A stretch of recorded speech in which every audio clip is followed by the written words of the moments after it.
Welcome back, or welcome to Nerdy Nekama. Today we proceed with the second part of the Bottoms Get Beat Up Inarizaki edition. Today's ship is OsaSuna, though we will also get a lot of Mia twin interaction. I'm really excited for this. I hope you will like it. Let's go.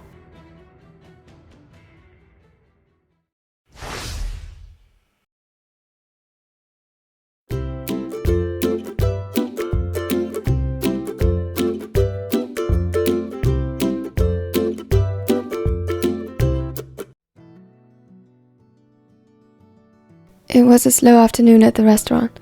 Not many people were here today. Most of them frequent guests Asuma knew well. It was calm, almost serene, to him at least. This was what he loved to do, and he flourished in it. Suna and Atsumu were still out, but all things considered, he thought about closing the restaurant a little earlier today to spend some time with them. Business had been well these past days, and he hadn't really had the chance to spend time with his twin since he arrived here. Aside from little chats in the restaurant or conversations in the evening, Asuma often fell asleep during. Whenever he did, it earned him concerned looks from Suna, who silently urged him to work less and look out for his health more. Asuma always reassured him that he was fine, but maybe it was time to put action behind his words. He was just cleaning up a couple of tables when the door opened, and to his surprise, Aaron stood before him.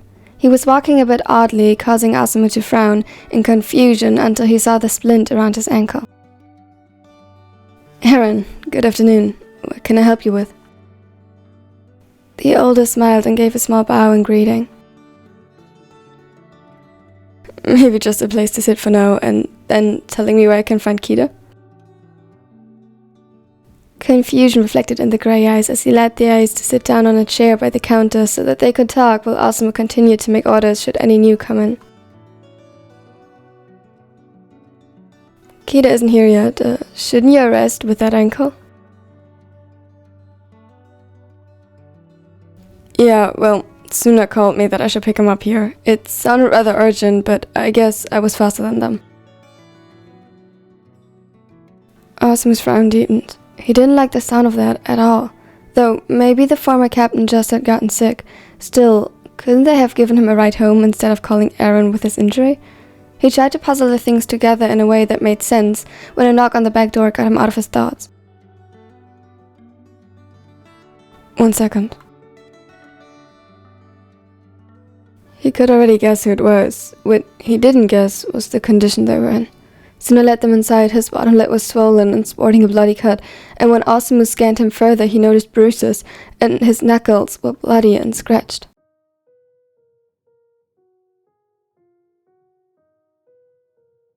Behind him, Atsumu was uncharacteristically quiet with a huge bruise blossoming on his cheek. He looked down and did meet his gaze. Akagi was holding Kita upright, who seemed a little out of it, and he himself looked barely any better.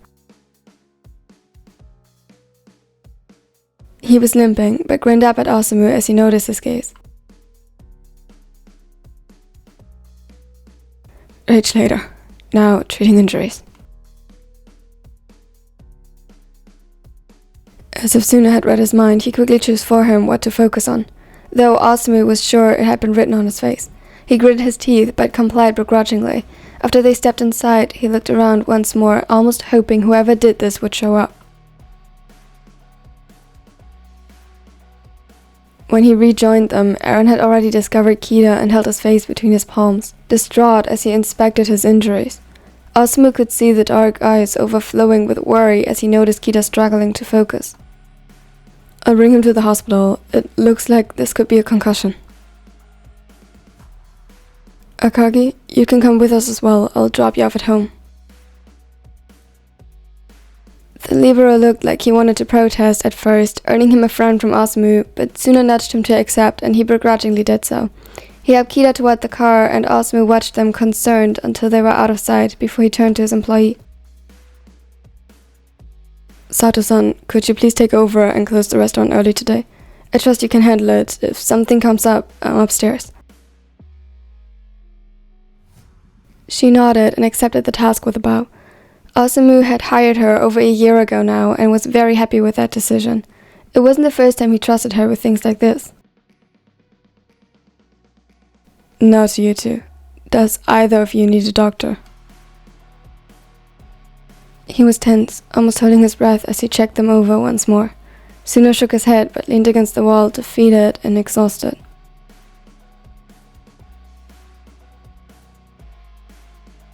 I don't think it's that bad.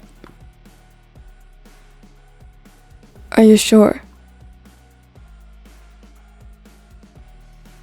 He nodded, smiling up at the silver-haired weakly. OsaSuna accepted reluctantly. Promise me you'll tell me immediately if it gets worse. Both of you. They nodded, though the witty remark he expected from Atsumu never came. He exchanged a glance with Suna, who silently replied with later. He agreed and slowly led them up the stairs to their apartment. He watched both of them closely for any injuries only apparent when moving, but all he noticed was Atsumu flinching whenever a loud noise tore the air. His heart shattered seeing his twin like this again.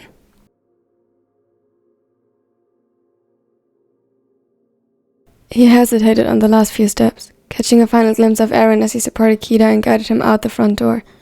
Who would hurt them like this?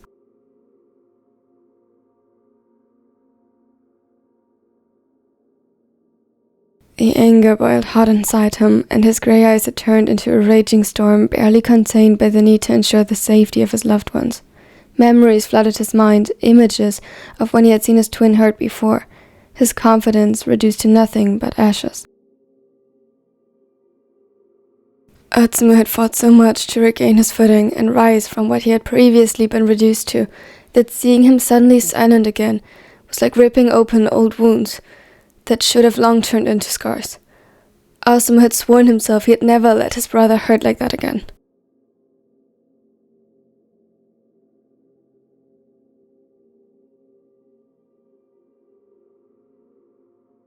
With a deep breath to compose himself, he followed the other two into the apartment. The silverhead knew from experience that his anger, although on behalf of his brother rather than being directed at him, wouldn't be well received. He had to harness it. By the time the door closed behind him, Suna had already settled the two of them at the kitchen table with a first aid kit. He looked up as OsaSuna entered and gave him a small smile as he wrapped an ice pack into a towel and handed it to Atsumu. The small motion caused the cut on his lip to reopen, and he hissed, barely audible. Before he could do something, OsaSuna had already rushed to his side and cupped his cheek with one hand while reaching for sterile gauze with the other, and carefully pressed it to the wound. Suna winced, and a small frown set between his brows as his eyes shut, but he didn't flinch away from him.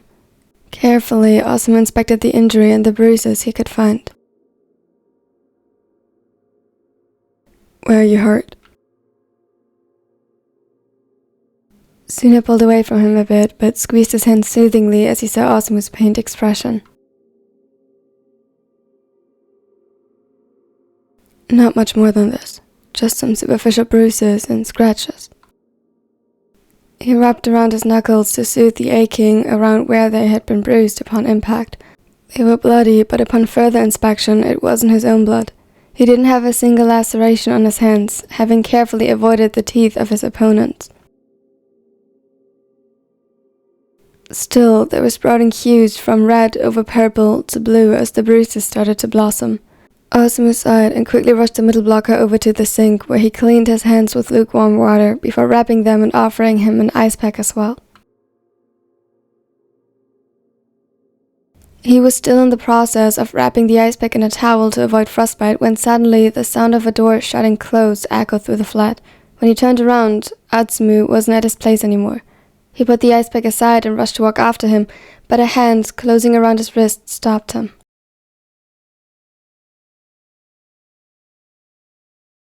Let him. He needs space right now. He looked at the other in doubt, but reluctantly let himself be pulled closer toward him again. How badly is he injured? Doesn't he need... Don't worry. Atsumu got the first strike, but afterward, I think he was mostly on the sidelines. Who could blame him? He was practically frozen. Suna lowered his gaze. The unspoken memory hung heavy between them. With a deep sigh, he let himself collapse onto one of the chairs again. What happened? It wasn't him. I wouldn't have let him get away with just a black eye if it had been. Osamu relaxed a little, but the question remained. He sat down next to Suna and reached for his hands again. Slowly, gently, he placed the ice pack on top, causing him to flinch briefly from the pain, but he bit his tongue not to let it show otherwise. When Osamu looked up again, the raven's expression was mellow, his eyes focused on something in the distance.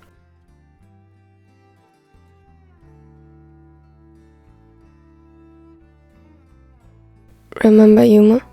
She and Atsumu dated briefly. Nothing serious. Osamu nodded. Yuma was fierce, yet always polite. In a way, she reminded him of Hinata. She was easy to be around. Well, she and Sumu seemed to have a similar bad taste in ex-boyfriends. The guy recognized Atsumu on our way here, and apparently he blames him for their failed relationship. Atsumu wouldn't let him simply tarnish her name, and, well, he didn't like being called out for the idiot he is, and punched him. Then I punched him back, and so on. Suna seemed annoyed by it more than anything, but underneath Osamu recognized the same worry he harbored for his brother. Sorry that I didn't realize sooner what he was planning.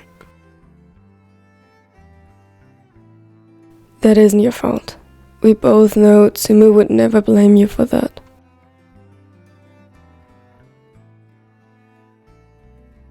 He inspected him more closely. There was tension in Suna's shoulders, and he still didn't look at him directly. How do you feel? A small smile tugged on the corners of Suna's lips. Good that I got to punch that idiot until he ran for the hills. But also, like I should have reacted sooner. Osamu acknowledged it with a small hum, got up and leaned forward to pull the middle blocker into his arms. With him standing, he rested Suna's head against his chest and hid his own face in the black hair. Anything else? Are you sure you will be okay? A small chuckle echoed between them and resonated in Suna's chest. He pulled him tighter. You worry too much. I just don't want you to think I only care about my brother. Then you mean the world to me.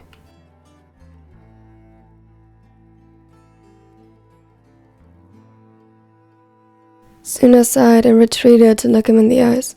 He pulled him down for a soft kiss, ignoring the pain flashing in the grey eyes as Osamu tasted the blood on his lips. He brought their foreheads together.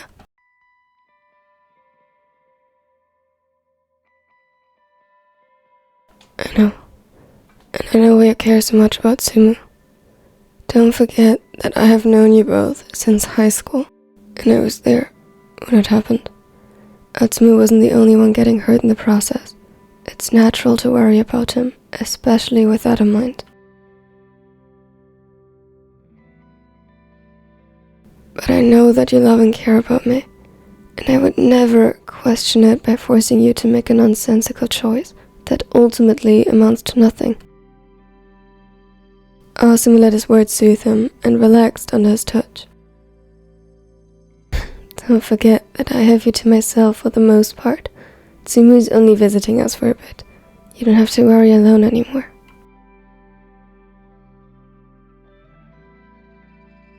Which is exactly why you should call Sakusa. Osamu groaned and stepped back. Why him? What good will that idiot do? I doubt Mochia would appreciate you talking about his cousin like that.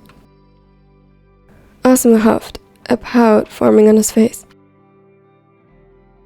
They've been dating for 6 months now, and Atsumu has told him about everything. At some point, you need to accept it. He made him cry. One time since they've gotten together. Can't tell you how many times I cried over something stupid you said. Then! Just call him Futsumu. Osamu begrudgingly accepted the phone Suna handed him. He grumbled something not so friendly in his breath, but typed in the number regardless. I'll call Toya in the meantime to ask how Akagi is holding up, and how he's handling the news. Osamu nodded, and Suna had great fun snapping some pictures of his frown as he was forced to call Sakusa. He chuckled to himself when he finally found Komori in his contacts. He would have to show these to him.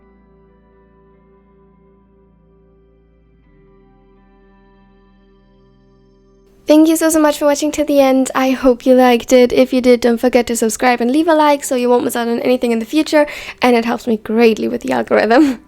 About Atsumu and Atsumu's backstory, if you want to know more about that one, check out Hidden Chasms. It's the series that is happening right before this one. It was mostly a comfort, but I thought we needed a little bit more angst, so there will be another part for that series in particular, probably premiering tomorrow. So check that out. Special thanks goes out to my nerdy neckos. I love you all so much. Thank you for supporting this channel. Here are my other social media, though I'm most active here on YouTube, and I have an Instagram now for my dogs. Check that out too. Here are the other videos. Click on them if you find them interesting. And check out my second channel if you like. Bye! Step 3. Think real hard about what you want to be. Step 4. Everybody just do your thing. Wake up. Today's gonna be a good day. Wake up. Today's gonna be a good day. Wake up.